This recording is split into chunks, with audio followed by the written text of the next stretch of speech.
Assalamualaikum warahmatullahi wabarakatuh. Alhamdulillahirabbil alamin. Assalatu wassalamu ala asyrafil anbiya'i wal mursalin Muhammadin wa ala alihi wa sahbihi ajma'in. Amma ba'd. Bapak Ibu segenap partisipan Golden Habit Forum rahimakumullah. Alhamdulillah di pagi hari ini kita dapat bersilaturahmi kembali dalam Golden Habit Forum episode yang ke-115.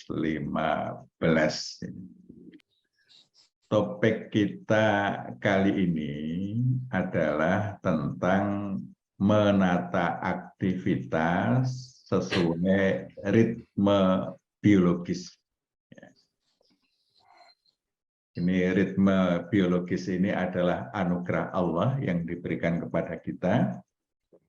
Kalau kita bisa menata aktivitas sesuai ritme biologis yang merupakan sunatullah, ya, insya Allah aktivitas kita akan menjadi lebih optimal. Ini menyela dari serial Orang Sakit. Ini kita hari ini mencoba untuk bagaimana kita bisa menata aktivitas kita sesuai ritme, ya, ritme yang merupakan sunatullah. Nah, sebelumnya sebagai pengantar, Bapak sekalian, kita itu sebenarnya merupakan makhluk yang luar biasa. Di mana letak keluarbiasaan kita, ya, para manusia itu? Ya. Ini antara lain yang pertama, ya, kita ini sebenarnya sudah memenangkan kompetisi dari lebih dari 5 juta calon manusia. Jadi ketika pembuahan dari sperma bapak ke ovum sel telur ibu, itu sebenarnya bapak mendonasikan lebih dari 5 juta, ya, sel sperma, tetapi di antara 5 juta itu hanya ada 1, ya, yang membuai. Jadi kita itu sebenarnya sudah menjadi pemenang dari sekitar 5 juta calon manusia. Kemudian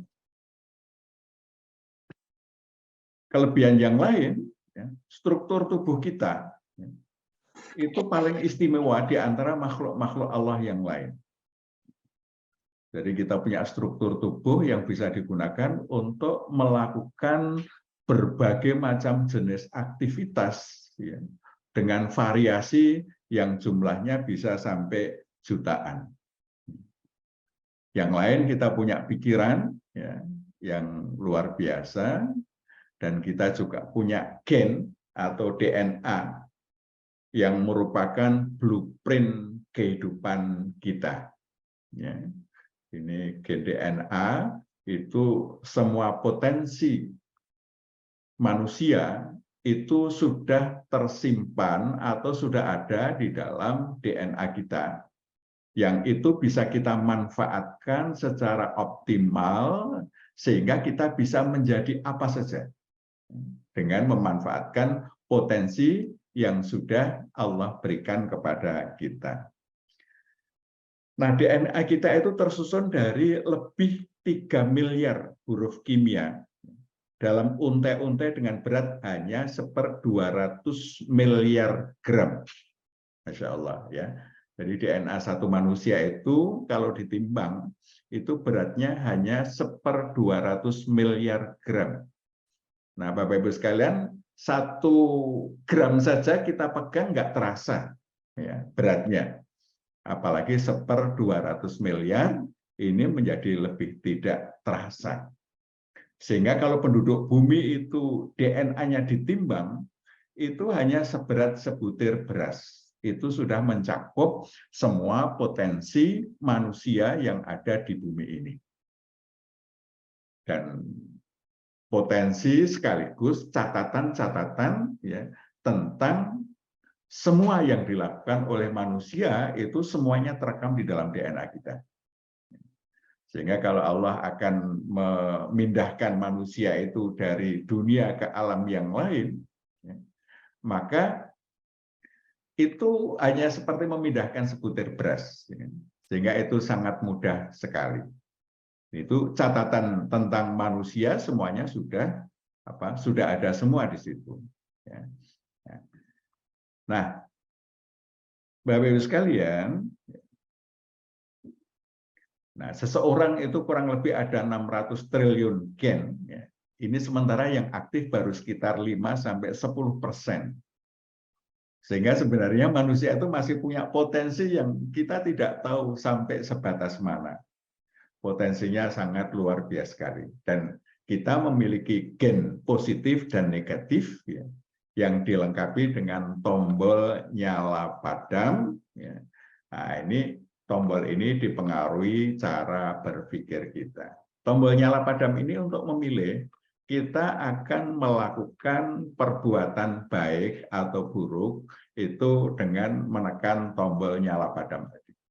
Sehingga manusia diberikan peluang, ya, diberikan peluang untuk melakukan yang baik atau yang buruk itu sama peluangnya.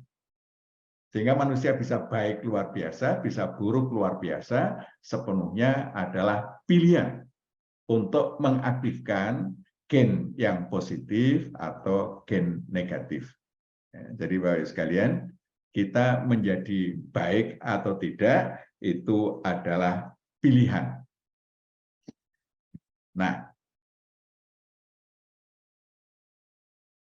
pilihan-pilihan itu kita bisa kembangkan dalam sebuah pola aktivitas. Dengan pola aktivitas ini kita bisa melakukan pilihan-pilihan untuk melakukan apa. Kita di dalam tubuh kita sudah Allah lengkapi dengan berbagai macam jenis perangkat, ya, antara lain perangkat hormonal. Perangkat hormonal itu ada yang mengatur ritme biologis kita. Jadi manusia ini bisa hidup optimal bila mengikuti fitrahnya dan mengatur pola aktivitasnya sesuai ritme biologis. Ini disebut juga dengan irama sirkadian, yang ini sebenarnya merupakan bahagian dari sunnatullah. Irama sirkadian. Ya, jadi Bapak sekalian, kalau kita bisa menjalani hidup itu sesuai dengan irama sirkadian, maka hidup kita itu akan optimal. Ya. Sebaliknya, kalau kita menyalahinya, maka berbagai macam jenis penyakit bisa muncul, kondisi-kondisi yang tidak optimal itu akan muncul. Nah, oleh karena itu, kita perlu menata aktivitas kita itu sesuai dengan irama sirkadian atau ritme biologis tersebut. Nah, Bapak sekalian, di antara ritme biologis kita, saya pernah sampaikan di dalam forum sebelumnya, Allah menganugerahi kita ada yang namanya hormon melatonin, ada yang namanya hormon kortisol. Hormon melatonin itu adalah hormon ya, yang mengatur proses recovery tubuh, proses istirahat, sehingga kita bisa istirahat dengan baik. Yang produksinya itu dipengaruhi oleh gelapnya malam. Jadi kalau matahari tenggelam, suasana menjadi gelap, nah itu hormon melatoninnya kemudian berproduksi, ya ada, ya. Ini dia mulai naik sekitar jam 6 sore. Ini waktunya tenggelamnya matahari. Ya. Dia mulai naik, nanti mencapai puncaknya kurang lebih pukul 2 dini hari. Itu puncak dari hormon melatonin. Selanjutnya, ya, dia akan segera menurun pelan-pelan. Ya. Tapi ketika hormon melatonin ini menurun, ini ada hormon kortisol. Ya. Hormon kortisol itu hormon kerja yang berpengaruh memberikan kondisi yang memungkinkan kita untuk melakukan aktivitas fisik kerja. Ya. Jadi semakin berat aktivitas fisik yang perlu kita lakukan, maka hormon kortisolnya ini meningkat. Ya, maka ini hormon kortisol paling tinggi, itu sekitar jam 9 pagi itu posisi hormon kortisol ya sangat tinggi. Ya. Nah, ini kortisol ini kita sudah bisa untuk apa? Untuk melakukan aktivitas-aktivitas ya, aktivitas-aktivitas. Jadi kortisol itu mulai muncul ya, naik itu sekitar jam 2 dini hari itu sudah mulai ada ini kortisolnya. Sebelumnya hampir nol itu, sebelum jam 2 ya. Itu hampir nol, kemudian dia naik ya, turun sedemikian rupa ya. Nah, ini pada waktu naik ya, ini kita fit untuk bisa melakukan pekerjaan. Ya, jadi melakukan aktivitas-aktivitas. Ya. Oleh karena itu, ya, kalau kita menata aktivitas berdasarkan siklus hormonal ini, ya, maka aktivitas kita itu akan optimal dan tubuh kita akan bugar. Ya. Jadi mari kita lihat aktivitas apa yang bisa kita lakukan ya, dengan melihat kondisi hormonal ini. Yang pertama pergantian siang dengan malam. Ya, pergantian siang dengan malam ini adalah waktunya ya antara maghrib sampai isya. Ya, antara maghrib sampai isya itu adalah pergantian siang dengan malam. Ya, ini jadi begitu matahari tenggelam itu siang berakhir. Yang kemudian nanti sampai hilang tanda-tandanya itu waktu isya. Ya, itu adalah pergantian siang dan malam. Nah, pada waktu itu ya, hormon melatonin mulai meningkat, ya, mulai ada karena sudah mulai agak gelap. Ya. Nah, di situ aktivitas terbaik yang kita lakukan pada waktu maghrib itu adalah sholat maghrib. Ya. Ngaji itu menjadi aktivitas-aktivitas yang bagus sekali ya. Apalagi sholatnya kita lakukan di awal waktu ya. Di awal waktu ini ada grafik yang istimewa di mana kortisolnya agak menurun sedikit. Kalau kita melakukan aktivitas sholat itu memicu ya kenaikan berikutnya. Sehingga untuk aktivitas fisik yang lain kita akan menjadi lebih optimal. Jadi pergantian siang malam Allah menetapkan kita untuk melakukan aktivitas sholat maghrib. Nah, habis sholat maghrib apa yang bagus kita lakukan? Ya, antara lain ngaji. Ya, ngaji. Ya. Kemudian malam ya. Jadi isya ya, waktu isya itu sudah masuk di waktu malam. Jadi waktu malam itu adalah waktu isya sampai masuk waktu subuh. Waktu malam itu dibagi dalam dalam 3 bagian. Sepertiga awal, sepertiga tengah, sepertiga akhir. Ini 3 bagian malam yang masing-masing kurang lebih berlangsung selama 3 jam. Nah, sehingga sepertiga malam kurang lebih berlangsung antara pukul 19 sampai pukul 22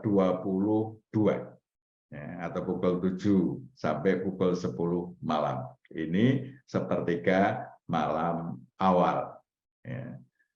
Apa aktivitas yang baik? Nah, ini posisi hormonalnya, Bapak Ibu sekalian. Ya. Sepertiga malam awal ini posisi melatoninnya mulai meningkat. Ya. Kemudian kortisolnya ya dalam kondisi yang sudah merendah, ya, sudah merendah. Dia mulai mendekati nol, ya, mulai mendekati nol. Ini masih boleh kita melakukan aktivitas aktivitas fisik, ya. Di situ ada sholat isya, kita bisa membaca, dan kita mulai tidur. Nah, ini Rasulullah itu tidak suka kepada kita, atau Rasulullah bahkan melarang kita tidur sebelum isya, dan bincang-bincang sesudahnya. Atau tidak suka berbincang-bincang setelah sholat isya. Ini mungkin bincang-bincang ini maksudnya bincang-bincang yang formal, mungkin acara-acara. Nah, sehingga Rasulullah habis sholat isya itu sudah untuk acara yang sifatnya privat. Nah, karena memang ternyata di dalam siklus hormonal ini, ba'da isya itu melatoninnya sudah mulai meningkat, ya kortisolnya sudah mendekati nol, menurun. Ini secara fisiologis, ini untuk aktivitas kurang baik, ya kurang baik. Sehingga ini kita bisa mulai tidur, ya mulai tidur pada waktu itu sepertiga malam awal, ya bagian akhir, ya kurang lebih setelah jam 9, jam 10 ini bagusnya kita sudah memulai tidur. Nah, di situ untuk mulai tidur, fungsi hormon melatonin itu begitu luar biasa, dan tadi saya katakan produksinya sangat dipengaruhi oleh gelapnya malam.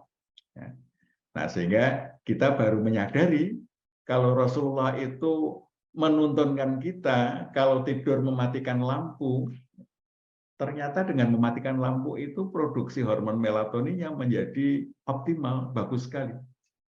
Nah, kalau kita biarkan lampu terang benderang, ya, itu produksinya juga agak terganggu, meskipun tetap berproduksi, tetapi tidak seoptimal kalau dalam kondisi gelap.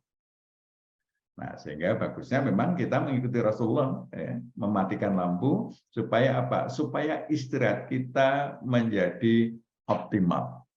Nah, ini waktu mulai tidur terbaik ya kurang lebih antara jam 9 jam 10 malam. Ini sesuai ritme biologis itu adalah waktu terbaik untuk segera berangkat tidur. Ya, ini sekalian ya. Jadi kita kadang-kadang ya di Muhammadiyah ini banyak acara-acara yang diselenggarakan malam. Dulu di Kaltim itu kita rapat itu habis isya, ya. Sehingga selesainya bisa jam 10, pulang sudah sampai jam 11, kadang sampai jam 12. Ya. Sehingga kehidupan malam kita itu menjadi terganggu. Ya. Nah, akhirnya kita switch, ya. Rapatnya ba'da asar, ya. Nanti maghrib kalau bisa selesai, kalau nggak selesai lanjutkan maksimal sampai isya. Nah, habis isya kita sudah bebas dari acara-acara yang formal. Ini yang kami lakukan di Kaltim, ya. Sehingga rapat-rapat itu ya isya paling lambat itu sudah selesai di PWN.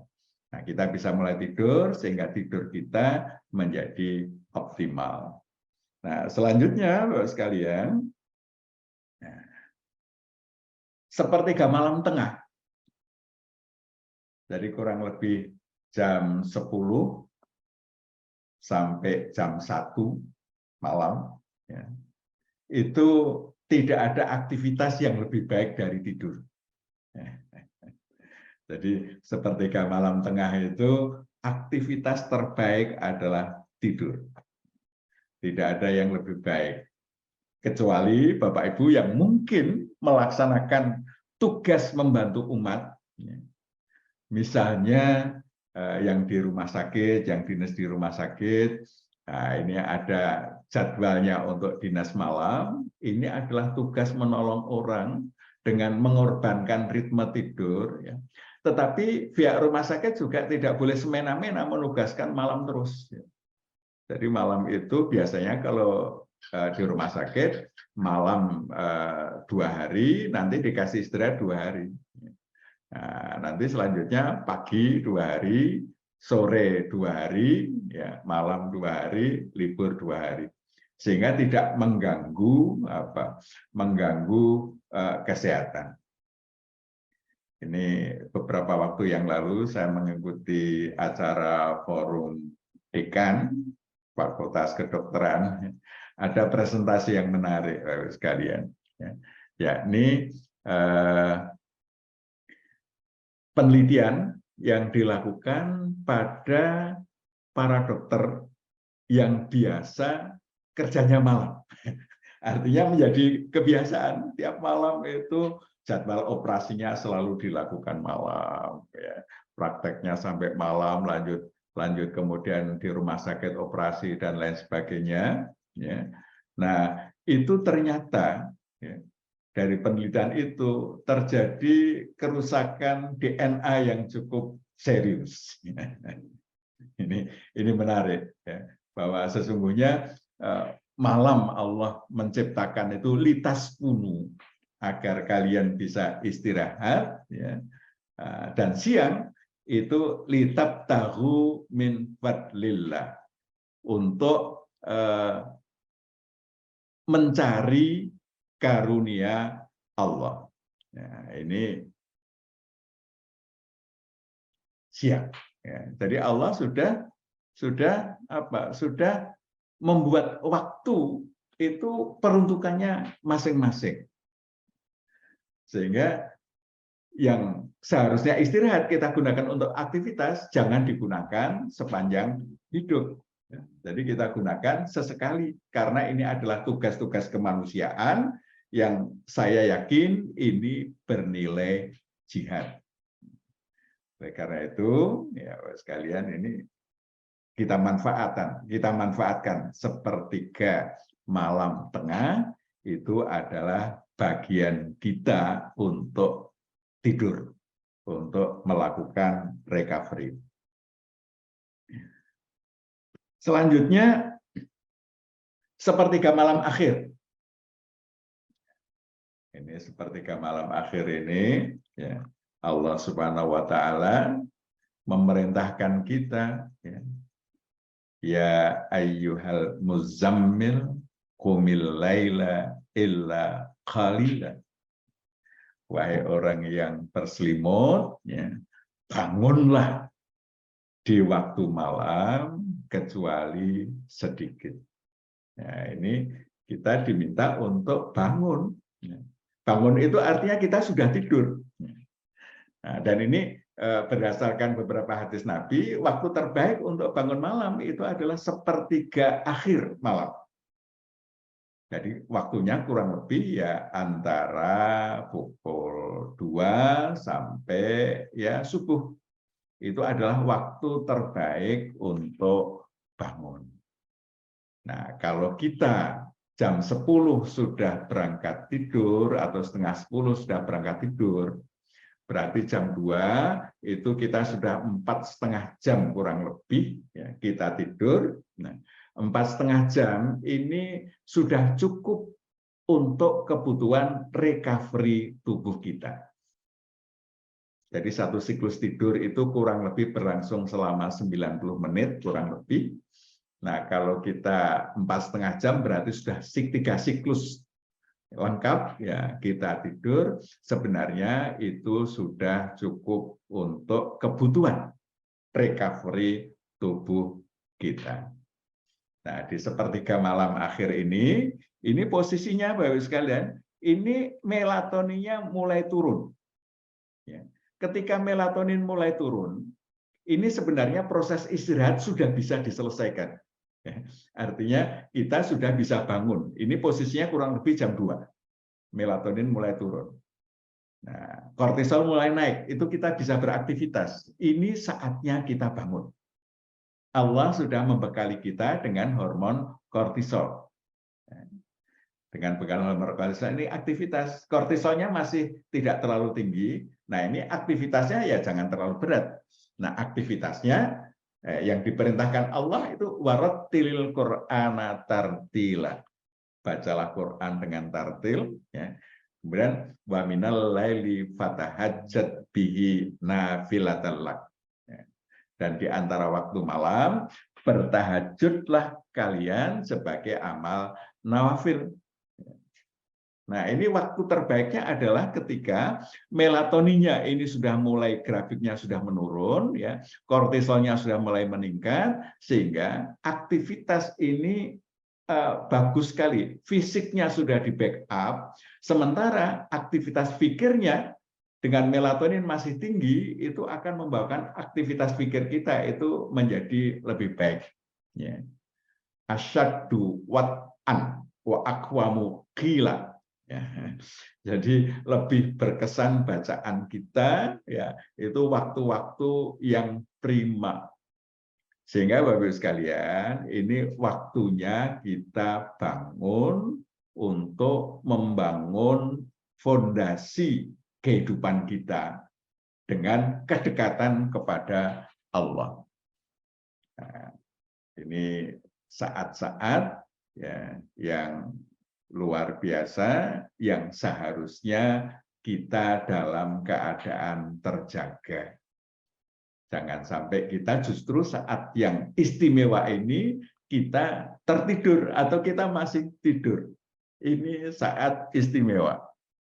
Sehingga mari saat istimewa ini, Bapak Ibu sekalian, kita manfaatkan sebaik-baiknya, jangan sampai lepas, ya, peluang untuk mendapatkan sesuatu yang istimewa ini dengan kita tetap tidur. Nah, ini grafik hormonalnya yang itu akan membawa kita pada kehidupan yang lebih baik. Nah, selanjutnya, bagaimana di waktu pergantian malam ke siang? Ini adalah waktu subuh. Waktu subuh ini kortisolnya sudah mulai meningkat lagi, melatoninnya turun lagi. Ini adalah waktu-waktu istimewa. Allah memerintahkan kita sholat subuh, ya. Dan di situ waktu yang bagus juga untuk belajar. Para ulama itu menyatakan bahwa tidur habis subuh itu adalah tidur yang tidak baik. Maka di sini habis subuh itu usahakan tidak tidur. Bahkan kalau di pesantren, ya, di pesantren itu saya dulu sering diajari naumata subhi tumbihul faqra. Tidur habis subuh itu akan menjadikan pikiran kita menjadi tumpul. Karena itu mari, ya, subuh ini kita manfaatkan untuk hal-hal yang positif. Pagi, ya, ini adalah waktu terbaik, kortisolnya tinggi tadi, ya. Tapi ada sholat duha yang perlu kita kerjakan. Kemudian siang, itu ada sholat duhur, ya. Ada qailulah. Nah, qailulah itu tidur siang. Ini ternyata Rasulullah menuntutkan kita untuk tidur di siang hari. Jadi kalau malam kita tidurnya tidak cukup, kita bisa tambah dengan tidur siang yang disebut dengan qailulah. Ya. Qailulah itu kira-kira ya habis duhur, ya kita tidur bareng sebentar, ya. Itu ternyata tidur terbaik di waktu siang itu sekitar duhur, ya ba'da duhur lah. Ya, itu adalah yang terbaik. Nah, kemudian kita bisa melanjutkan bekerja, ada sholat asar. Oleh karena itu, Bapak sekalian, kalau kita bisa membuat pola hidup kita dengan sebaik-baiknya, dan kita lakukan aktivitas-aktivitas atau pilar-pilar aktivitas tadi dengan baik, ya, menjadi kebiasaan, seperti malam kita bangun, tahajud, baca Quran, waktu sholat di awal waktu kita sholat, ya, kemudian ba'da subuh kita belajar, habis maghrib kita ngaji, itu kita lakukan terus-menerus, lama-lama dia akan menjadi habit, ya, menjadi habit, menjadi kebiasaan. Kebiasaan itu terjadi kalau pengulangan berlangsung cukup lama dan aktivitas tadi akan merubah struktur otak kita, ya. Awalnya ada perubahan fisiologis, lama-lama terjadi perubahan anatomi di dalam otak kita yang menggambarkan pola aktivitas yang kita lakukan. Jadi kalau kita sepertiga malam bangun, sholat di awal waktu, ba'da maghrib ngaji, ba'da subuh ngaji, belajar, ya, itu nanti akan terpola di dalam otak kita, dan itu akan direkam di dalam otak bawah sadar kita. Itu nanti amalannya otomatis terjadi. Nah, amalan yang sudah otomatis terjadi, ini menjadi khairul amal. Ini hadis dari riwayat Ibnu Majah itu, khairul amali atwamu wa inqal. Sebaik-baik amalnya adalah yang mudawamah. Mudawamah itu menjadi kebiasaan, meskipun sedikit. Nah, proses terjadi kebiasaan, nah itu adalah mulai dari berpikir, perekaman, kemudian pelaksanaan, penyimpanan, pengulangan, lama-lama menjadi kebiasaan. Kalau kita lakukan terus-menerus, ini prosesnya. Jadi kalau Bapak Ibu, kita sudah menata hidup kita sesuai dengan ritme biologis itu, kemudian kita lakukan terus-menerus, maka nanti akan menjadi kebiasaan harian kita. Nah, setelah menjadi kebiasaan dan ternyata itu baik, ini adalah amalan-amalan yang khairul amal, ya, amalan-amalan yang terbaik. Dan insya Allah kalau sudah menjadi atwamuhu, menjadi mudawamah, itu akan menjadi amalan sepanjang hayat, ya, akan menjadi amalan sepanjang hayat, karena kendalinya ada di dalam pikiran bawah sadar kita, dalam otak bawah sadar kita. Ini kalau sudah berada di pikiran bawah sadar, merubahnya sulit sekali. Jadi Bapak Ibu yang sudah biasa bangun malam, tidak bangun malam itu sulit. Yang biasa sholat berjamaah di awal waktu di masjid, tidak melakukan itu justru sulit. Tetapi kalau yang biasanya tidak berjamaah, berjamaah itu sulit, perlu effort yang tinggi.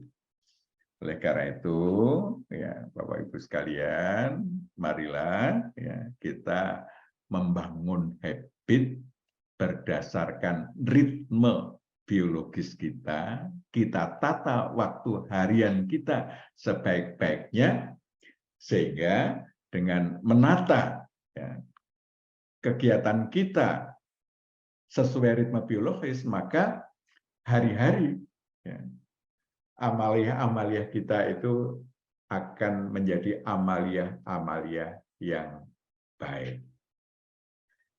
Demikian Bapak Ibu sekalian, ternyata menata aktivitas ya, itu ternyata juga sudah garis besarnya Allah sudah tentukan, ya. Allah menciptakan siang ya, itu litabtaghu min fadlillah, dan Allah menciptakan malam litaskunu, untuk kamu beristirahat. Jangan sampai kita merubah sunatullah ini, ya, kita menjalani hidup tidak sesuai sunatullah, maka yang terjadi adalah kerusakan diri kita sendiri. Demikian, kalau ada yang ingin berkomentar dipersilahkan, Bapak sekalian, ya, karena nggak ada moderatornya langsung saja, monggo. Tanya Dok. Monggo silahkan Putri. Di matur nuwun, bagus sekali Dok. Saya nanti mohon dapat minta materinya Dok. Siap, siap. Nanti saya kirim di grup. Yang kedua yang ingin kami tanyakan Dokter, ini tadi bahwa dampak dari begadang, tidur, aktivitas di malam hari yang berlebihan, artinya kegiatan-kegiatan banyak dilakukan malam hari, ini dampaknya akan dalam penelitian terjadi kerusakan DNA nih Dok. Nah itu dampaknya terhadap kehidupan menapa nih Dok kalau ada terjadi kerusakan DNA? Iya, iya. Ya, kalau DNA kita terjadi masalah, ya kehidupan kita akan bermasalah. Ya. Jadi itu efeknya kesehatannya bisa kurang, penyakit-penyakit akan banyak masuk. Ya. Ini yang bisa terjadi. Nah, sehingga ya mari kita sesuai dengan sesuai dengan ritme yang sudah menjadi sunatullah yang Allah tetapkan buat kita. Ya, jadi dampaknya banyak. Jadi saya mengamati orang-orang yang misalnya yang selalu hidup malam, ya. Misalnya ada penjual-penjual makanan, dia bukanya malam terus, ya, mulai muda malam terus. Ini biasanya memang muncul masalah-masalah kesehatan pada waktu-waktu ketika sudah menjadi tua. Ya. Orang yang diberikan tugas menjadi wakaf, menjaga malam, tidak digunakan safe, ya. Ini juga biasanya menjadi memberikan masalah pada kesehatannya. Ngaten Putri. Nggih, matur nuwun, Dr. Agus. Dok, bisa bicara, Dok? Monggo, silakan, Pak Nana. Kalau nggak salah kan kita pernah membahas tentang ucapan la ilaha illallah waktu meninggal, ya. Kata dokter kan kalimat la ilaha illallah itu adalah dilakukan di bawah sadar itu, ya. Iya. Nah, oleh karena itu bagaimana ini hubungannya ceramah yang hari ini dengan ucapan la ilaha illallah itu? Terima kasih, Dok. Iya. Terima kasih Ustadz Nana dari Tasik, ya. Nah, DNA kita, Bapak sekalian, itu menyimpan apa-apa yang sudah menjadi perilaku kita, menjadi habit kita, itu terekam di dalam DNA kita, sehingga dengan disimpan itu yang sudah menjadi sesuatu bawah sadar, itu tersimpan dengan baik. Nah, DNA itu adanya di mana-mana. Semua sel tubuh kita itu polanya sama. Sehingga kita mengambil DNA yang dari kulit, dari kuku, dari rambut, itu isinya sama. Jadi ketika dulu kasus untuk membuat reproduksi domba dengan cara cloning, itu yang diambil kan DNA yang ada pada kelenjar susu. Jadilah dia seekor domba yang baru. Karena memang domba baru yang persis sama dengan induknya, ya, karena memang sama. Sehingga kalau sudah disimpan di dalam DNA kita dan sudah menjadi dikendalikan oleh pikiran bawah sadar kita, itu nanti ketika dalam saat-saat panik itu yang keluar yang sudah di bawah sadar itu. Ya. Jadi orang yang mau meninggal itu kan sakaratul maut itu kondisi panik, ya. Kondisi panik, dia sudah tidak mampu berpikir lagi. Sehingga di Rumah Sakit Islam, mereka yang dituntun, Rumah Sakit Islam Jakarta, yang ditalkinkan untuk mengucap la ilaha illallah, itu yang berhasil mengikuti, itu presentasinya nggak banyak. Ya, jadi lebih banyak yang tidak berhasil. Nah, itu karena apa? Mengucapkan la ilaha illallah belum menjadi bagian dari zikir hariannya, sehingga ketika sakaratul maut, dia masih dikendalikan oleh otak sadar. Mungkin sekarang akan mengatakan, nanti kalau mati saya tinggal ngomong la ilaha illallah saja. Tapi ketika sudah sakaratul maut, nggak ingat lagi itu. Yang keluar adalah yang menjadi habitnya. Nah, itu disimpan di semua bagian tubuh kita. Maka ada hadis yang mengatakan, andai kata Quran itu fi ihab, ya. Kalau Quran itu berada di dalam kulit, ya, ma akalahu nar, ya. Maka orang tersebut tidak akan dimakan api neraka. Itu artinya apa? Artinya Quran itu sudah direkam di dalam DNA menjadi sikap hidupnya, nah, sehingga dia tersimpan di dalam kulit. maka neraka, api tidak mampu untuk memakannya. Demikian jawaban singkat, Ustadz Nana. Ya. Masih ada Terima lagi? kasih, Dok.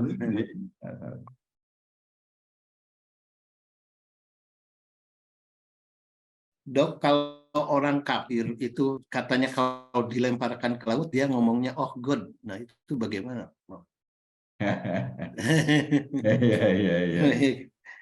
Ya, di saat-saat sakaratul maut itu yang mungkin terucap adalah apa yang menjadi kebiasaannya. Jadi yang sudah direkam di dalam pikiran bawah sadar. Nah, orang kafir itu juga punya kebiasaan, punya habit, ya, punya sesuatu yang biasa dilakukan. Nah, dengan sesuatu yang sudah dilakukan tadi, ya, maka ketika dia dalam sakaratul maut, itulah yang keluar. Jadi kalau dia dilempar ke laut, itu kan berarti dia harapan hidupnya sudah kecil, maka yang ada adalah ya, tadi yang di bawah sadar. Begitu, ya, Kak Nana. Ya. Assalamualaikum, Pak. Waalaikumsalam warahmatullahi wabarakatuh. Silakan. Dari Kaltim, Pak. Silakan, Bu. Ya. Apakah alam bawah sadar itu contohnya misalnya seperti saat kaget atau kemarin saya tuh Pak kaki saya terjentus tapi saya selalu Allahu Akbar gitu kalau la ilaha illallah itu apakah termasuk juga alam di bawah sadar ketika kita kaget? Iya. Ya, jadi pikiran bawah sadar itu adalah pikiran yang yang keluar meskipun kita dalam kondisi dalam kondisi bagaimana saja. Ya, jadi sudah automatically tidak dikendalikan pikiran sadar. Ya. Nah, misalnya kita tersandung itu selalu bisa mengucap innalillahi atau Ya. Allahu Akbar. Ya. Nah, nanti ketika ada peristiwa itu, ucapan itu yang keluar. Ya, benar. Ucapan itu yang keluar. Kita melihat sesuatu subhanallah, itu ucapan keluar. Jadi nggak usah kita pikirkan, itu juga keluar. Ya. Nah, itu artinya sudah berada di dalam pikiran bawah sadar. Alhamdulillah. Demikian Bapak Ibu sekalian, mudah-mudahan ya kita diberikan kemudahan oleh Allah Subhanahu wa taala menata hidup kita sesuai dengan ritme biologis sehingga kita bisa menghasilkan banyak amal sholeh. Marilah kita akhiri dengan doa kafaratul majlis dan hamdalah.